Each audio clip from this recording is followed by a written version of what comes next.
無從歧視暗中學習話，將心意困在紙上留密碼，成品該不太差。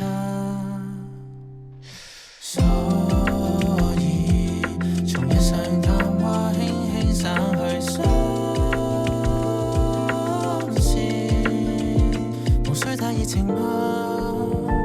無需太着迷嗎？情書可會多些意義？為你通宵寫的詩數萬字，仍偏偏寫不出愛那定義，說這我的心意。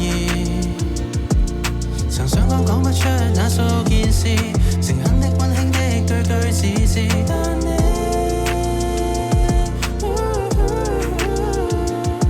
結開先轉身放棄，留我站在原地。你說你感覺太遠是浪漫熾熱留不住，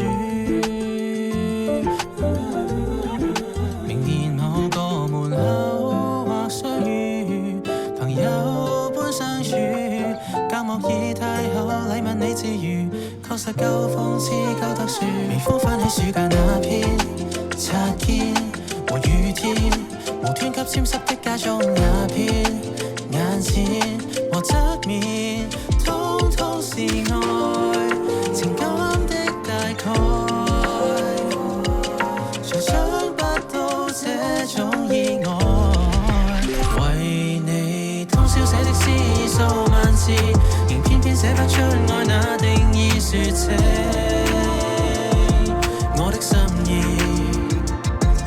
曾想講不出那數件事，含蓄的緊張的太過類似，但我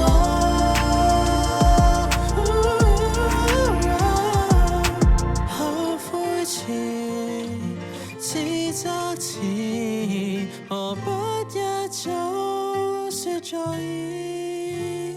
未說的話兒，沒有送出留一輩子。